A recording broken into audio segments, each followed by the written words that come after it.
विश्वविद्यालय इलाहाबाद।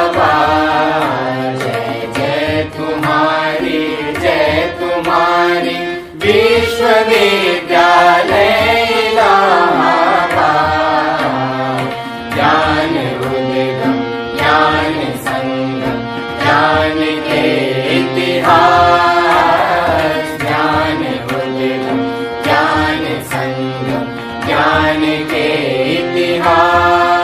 शत शत नमन है विश्वविद्यालय इलाहाबाद।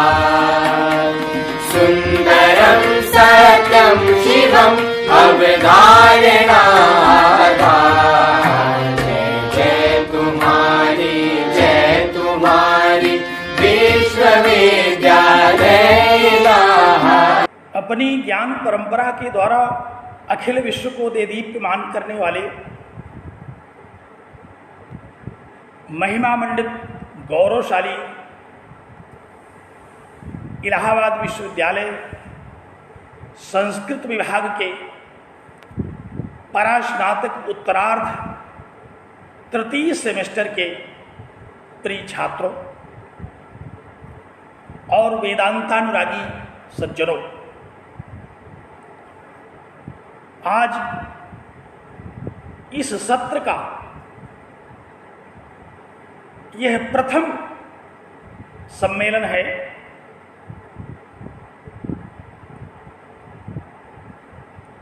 जिसमें हम लोग एक नए विषय को अध्ययन करने के लिए उपस्थित हैं।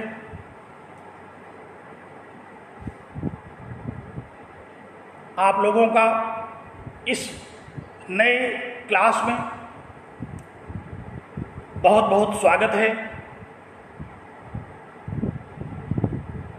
बहुत शुभकामनाएं हैं हमारी कि आप इस कक्षा में नियमित रूप से अध्ययन करके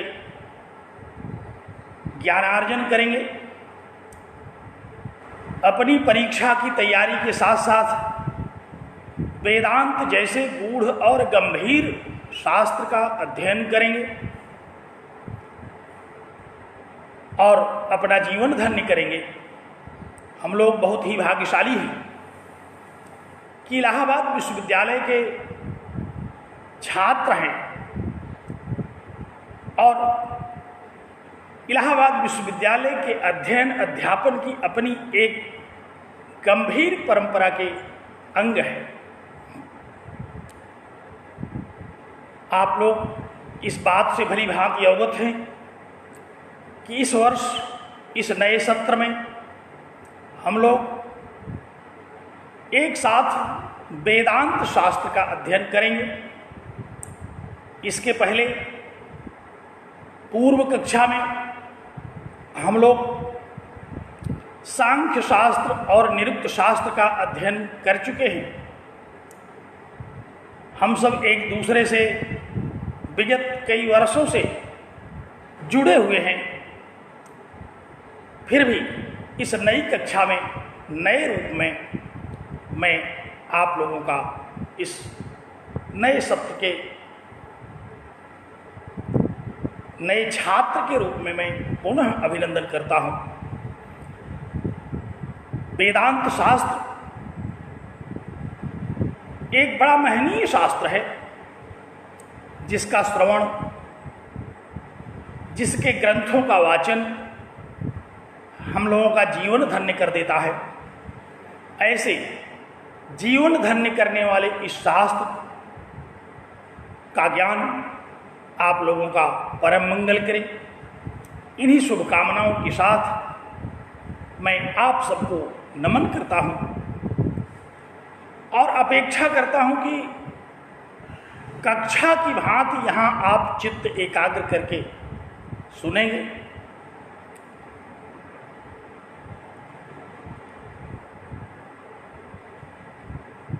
सबसे पहले तो हम आप लोगों को यह अवगत कराना चाहते हैं कि इस सत्र में आप लोगों को कौन सा ग्रंथ पढ़ना है।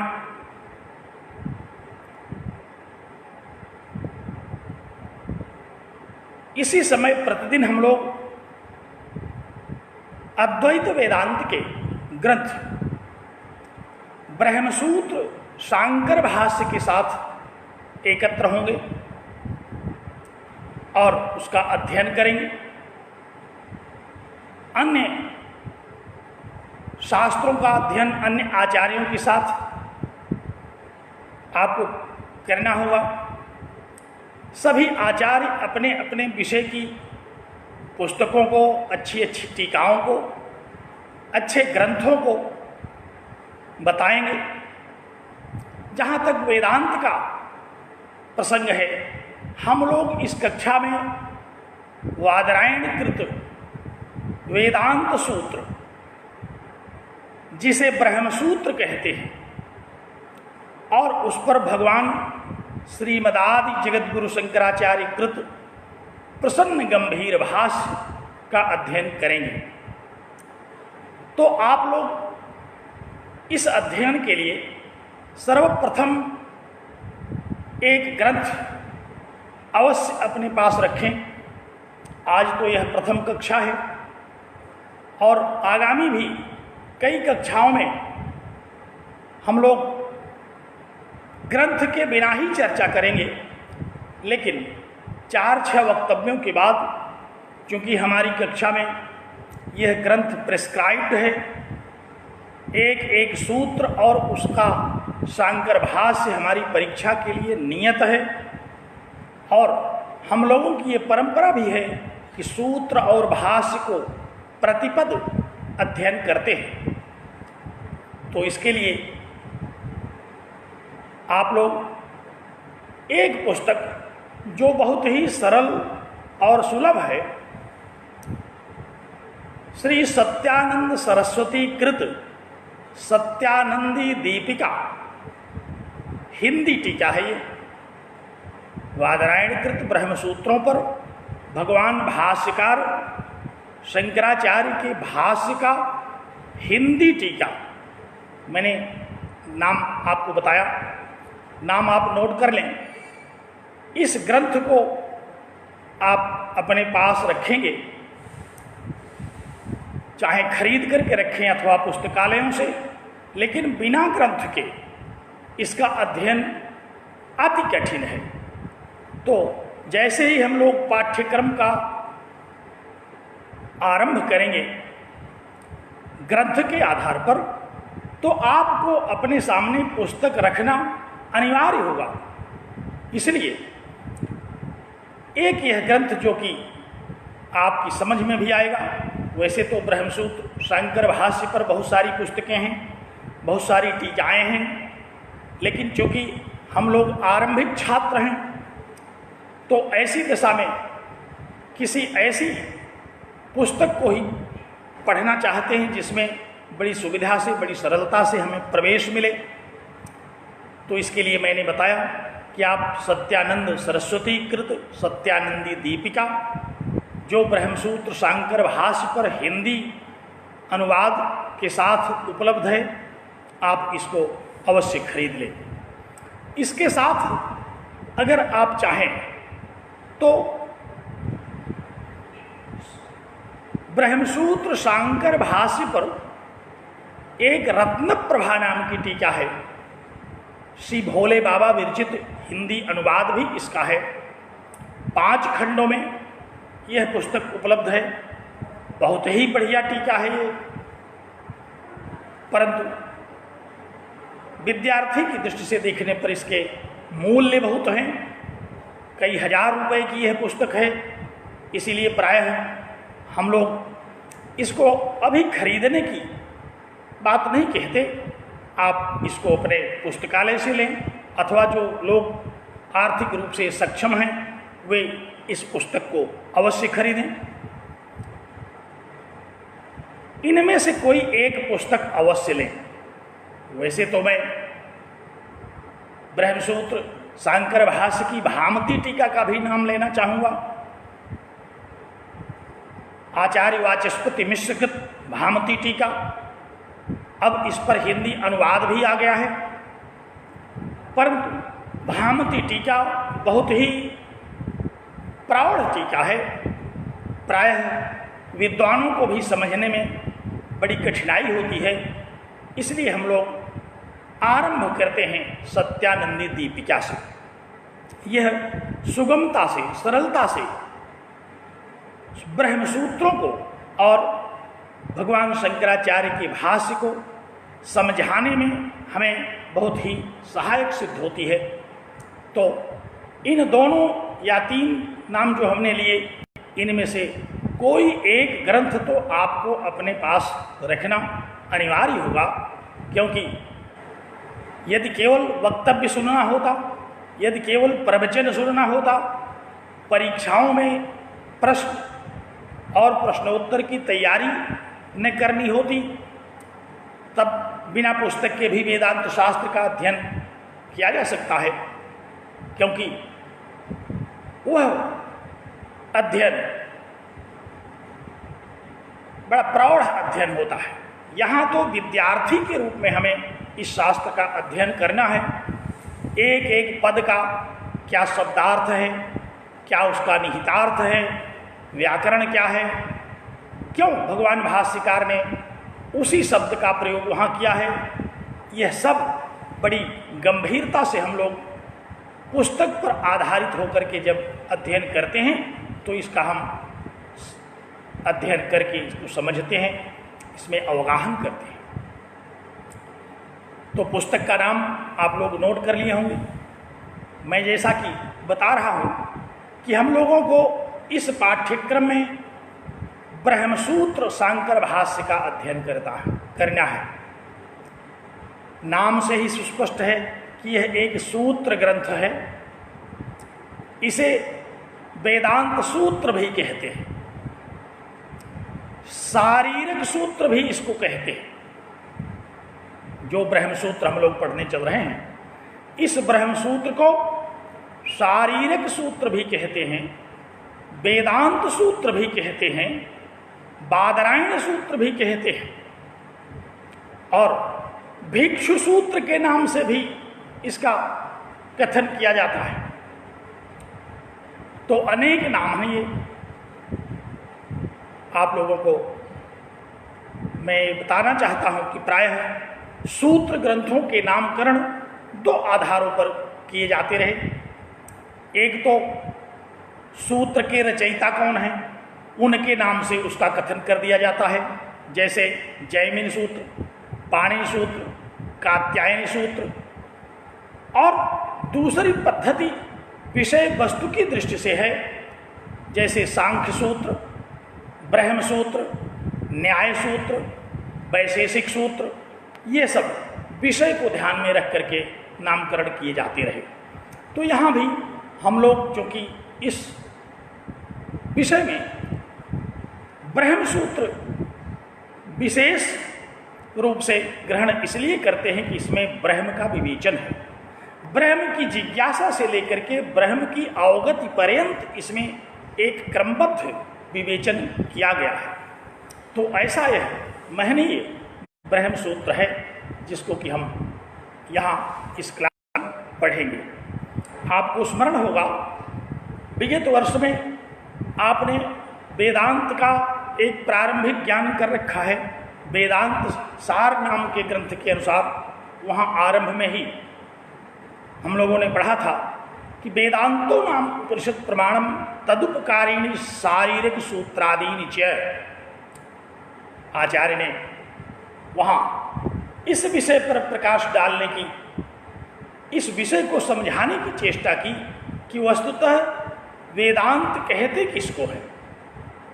और यह वाक्य बड़ा महत्वपूर्ण है, हमेशा इसको कंठस्थ रखना चाहिए कि वेदांतो नाम उपनिषद प्रमाणम। वेदांत वह है जिसमें उपनिषदों को प्रमाण माना जाता है।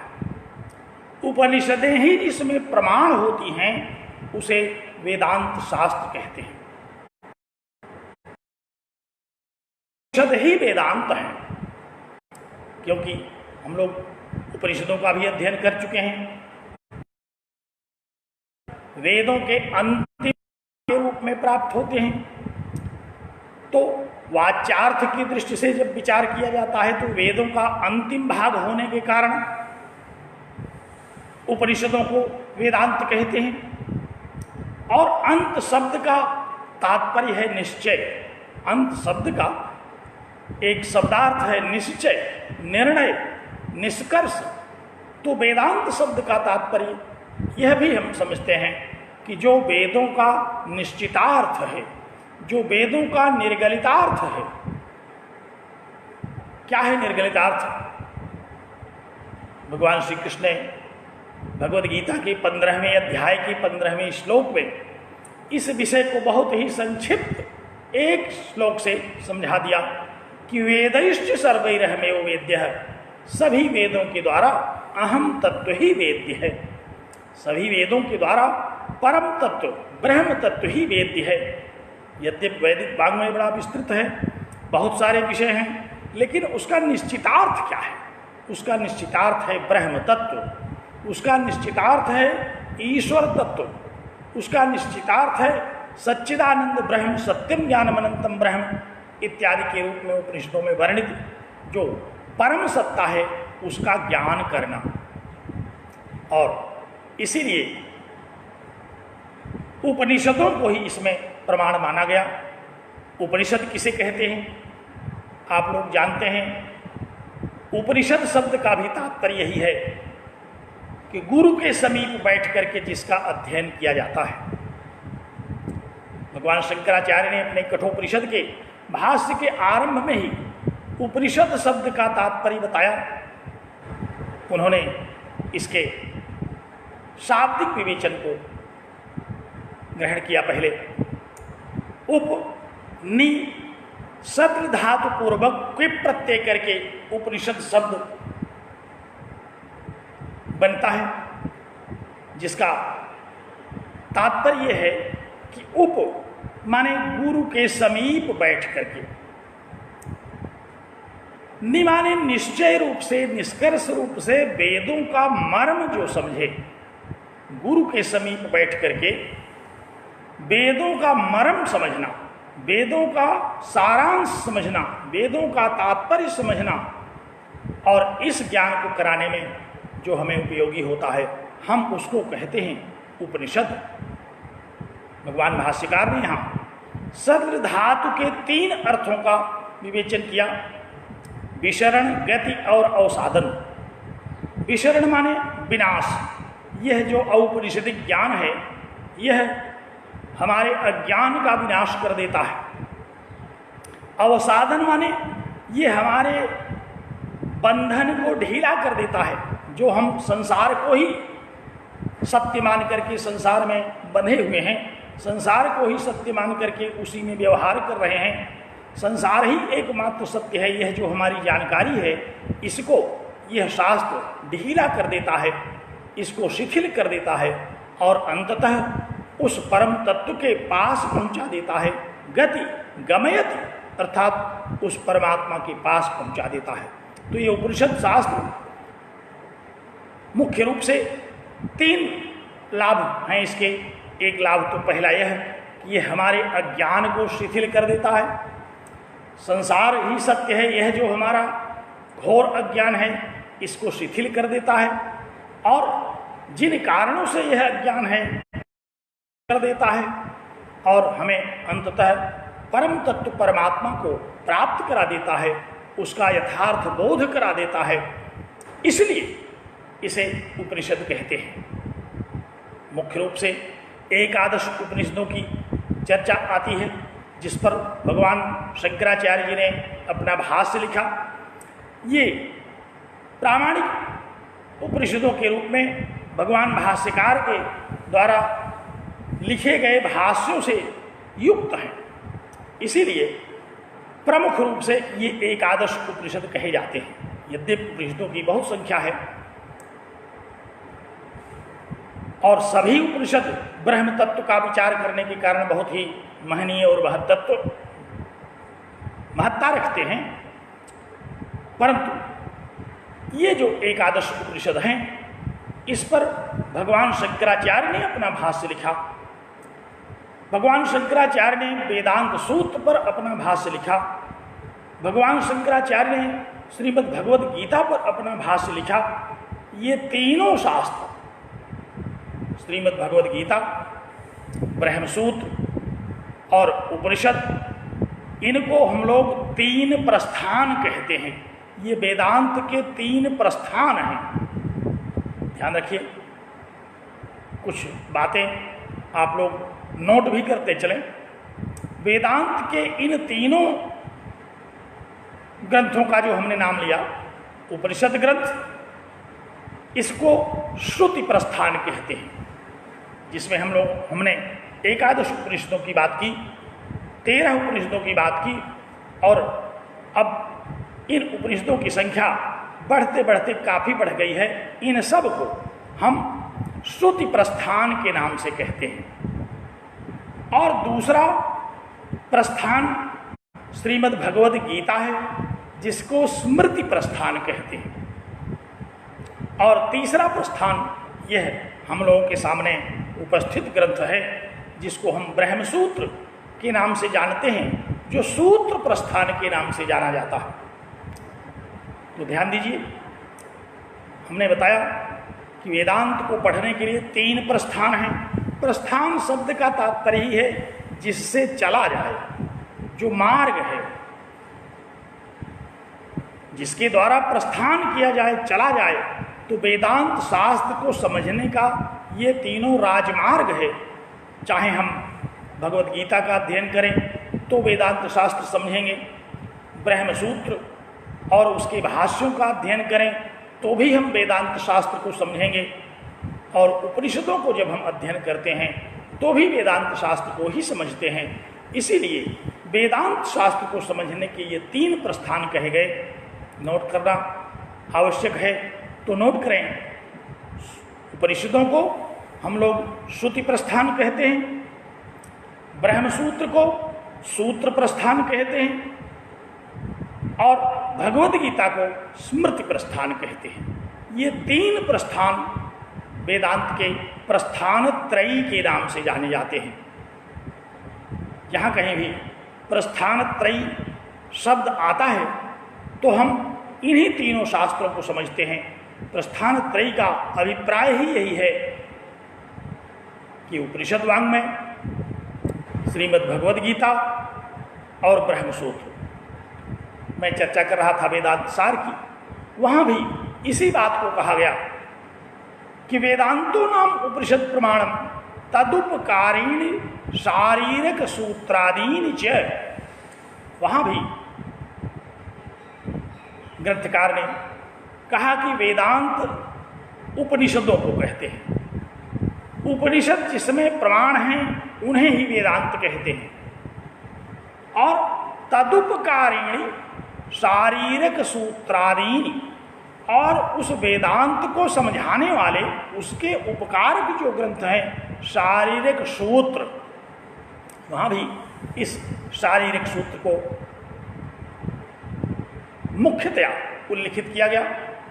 शारीरिक सूत्र का क्या तात्पर्य है, क्यों इसको शारीरिक सूत्र कहते हैं, वेदांत सूत्र इसको क्यों कहते हैं, इन सब विषयों पर हम आप लोगों को बड़े विस्तार से समझाएंगे। आज की यह परिचयात्मक कक्षा है, जिसमें मैं केवल वेदांत के विषय में थोड़ी सी चर्चा आप लोगों के सामने कर रहा हूँ। तो श्रीमद् भगवद गीता, ब्रह्मसूत्र और उपनिषद, ये 3 शास्त्र हमें प्रस्थान त्रयी के रूप में प्राप्त होते हैं। इन्हें प्रस्थान त्रयी के रूप में कहते हैं, और ये तीनों ही हमें वेदांत के परम प्रतिपाद्य को समझाते हैं। दूसरे शब्दों में अगर हम कहें तो भगवद गीता को पढ़ने से वही तथ्य समझ में आता है जो ब्रह्मसूत्रों को पढ़ने से समझ में आता है, जो उपनिषदों को पढ़ने से समझ में आता है। अब यहाँ यह जिज्ञासा हो सकती है कि तो फिर एक ही को पढ़ा जाए, तीनों को क्यों पढ़ते हैं? हम आपकी इस जिज्ञासा का समाधान करेंगे। जैसे ही सारे लोग पहले यह निश्चय करें कि इस वेदांत संवर्ग में कितने छात्र एकत्र होंगे, कौन कौन से लोग इस दर्शन वर्ग में अपना नामांकन कराएंगे, और कौन कौन से लोग हैं जिनके मन में दर्शन को, वेदांत को पढ़ने की अभिरुचि है। ये सभी लोग यह निश्चय करके अपने अपने नाम संस्कृत विभाग की पंजिका में नोट करा लें और एक नए सिरे से फिर हम लोग इस शास्त्र का अध्ययन करेंगे। तो स्मरण कीजिए, वेदांत सार ने कहा कि वेदांतो नाम उपनिषद प्रमाणम तदुपकारिणी शारीरिक सूत्र सूत्रादीन उपनिषद, ब्रह्मसूत्र और भगवद गीता, ये 3 प्रस्थान हैं जिनको कि हम प्रस्थानत्रयी के रूप में समझते हैं। अब उपनिषदों का क्या महात्म्य है, कौन लोग उपनिषदों का अध्ययन करते हैं, ब्रह्मसूत्रों का अध्ययन किसके लिए वांछित है, श्रीमद् भगवद गीता को कौन पढ़ता है, यह एक बड़ा ही रोचक विषय है। हम लोग इसकी भी चर्चा करेंगे। आज तो इस पहली कक्षा में मैं आप लोगों का ध्यानाकर्षण कर रहा हूं कि आप लोग इस विषय को पढ़ने के लिए अपना मन मस्तिष्क तैयार करें, ग्रंथ एकत्र करें, पंजीकरण करा लें और फिर हम लोग पाठ्यक्रम के अनुसार, पाठ्यक्रम विभाग में उपलब्ध है कि इस ब्रह्मसूत्र शांकर भाष्य से कितना पढ़ना है। ध्यान रखने की बात है, यह ब्रह्मसूत्र बहुत ही विस्तृत ग्रंथ है। इस ग्रंथ में कुल 555 सूत्रों का निबद्ध किया भगवान बादरायण ने। यह ब्रह्मसूत्र 4 अध्यायों में विभक्त करके लिखा गया और 4 अध्यायों के एक अध्याय में 4 पाद निबद्ध किए गए। ध्यान रखिए, ब्रह्मसूत्र में कुल 4 अध्याय और एक अध्याय में 4 पाद, और इस समग्र वाङ्मय से चारों अध्यायों के कुल 16 पादों से हमें अध्ययन करना है। इस ग्रंथ में कुल मैंने बताया कि 555 सूत्र हैं, जिसमें से अध्ययन तो हमें सबका करना चाहिए, लेकिन समय को ध्यान में रखते हुए इसके प्रत्येक अध्याय के कतिपय पादों से कुछ सूत्र हमारे पाठ्यक्रम में निर्धारित किए गए हैं। प्रथम अध्याय से हम लोग आनंदमयाधिकरण पर्यंत पढ़ते हैं, प्रथम अध्याय का प्रथम पाद, द्वितीय अध्याय के प्रथम और चतुर्थ अध्याय के चतुर्थ पाद का अध्ययन करते हैं। इतना ही यह शास्त्र पर्याप्त है। बहुत ही परिश्रम करके हम लोग इसको साल भर में पूर्ण करते हैं। इसीलिए आप लोगों के परीक्षा फल की प्रतीक्षा किए बिना मैंने यह उद्घोष किया कि आइए हम लोग अपना अध्ययन आरंभ करें, क्योंकि इस समय कोरोना महामारी के कारण विश्वविद्यालय की अस्त-व्यस्त गतिविधियों के कारण, और अभी यह मामला माननीय न्यायालयों में भी चल रहा है कि परीक्षाओं की क्या पद्धति हो, यह तो निश्चित होता ही रहेगा, लेकिन ये परम सुनिश्चित है कि हमको आपको यह अध्ययन करना ही है।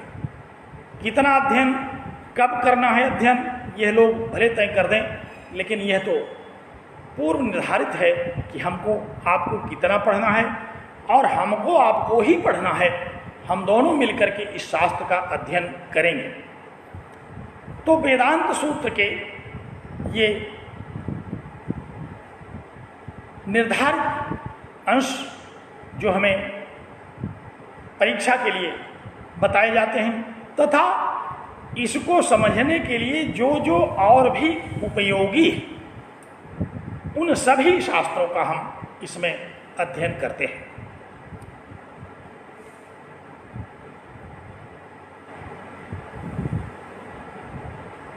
तो मैं आप लोगों को दर्शन पढ़ने की इसी सत्प्रेरणा के साथ आज का यह व्याख्यान अब बंद करता हूँ। आप लोगों का परम कल्याण हो। आप लोग अपने अपने वर्ग में कोई साहित्य पढ़ेगा, कोई वेद पढ़ेगा, कोई दर्शन पढ़ेगा। यह आपकी अपनी अभिरुचि है कि आप क्या पढ़ेंगे, इसका निश्चय कर लें। और जब तक आप निश्चय करते हैं तब तक हम लोग विश्वविद्यालय में जो विभागीय समय सारिणी है, उस समय सारिणी के अनुसार हम लोग इसी समय मिलते रहेंगे और मिलकर के अपने अध्ययन को आगे बढ़ाते रहेंगे। एक बार मैं पुनः स्मरण करा दूं कि आप लोग एक ग्रंथ अवश्य शीघ्रातिशीघ्र प्राप्त कर लें, क्योंकि पुस्तकी भवति पंडितः, बिना पुस्तक के हम लोग कहाँ पढ़ पाते हैं, और वह भी अच्छी टीका के साथ। टीका गुरु नाम गुरु, टीका गुरुओं की भी गुरु कही जाती है, इसलिए अच्छी टीका के साथ अच्छी पुस्तक।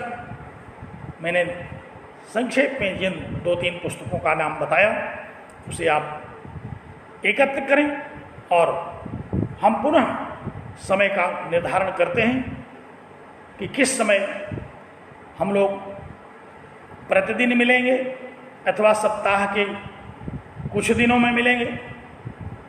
इसका निर्धारण करके हम लोग अपने पाठ्यक्रम को आगे बढ़ाते हैं।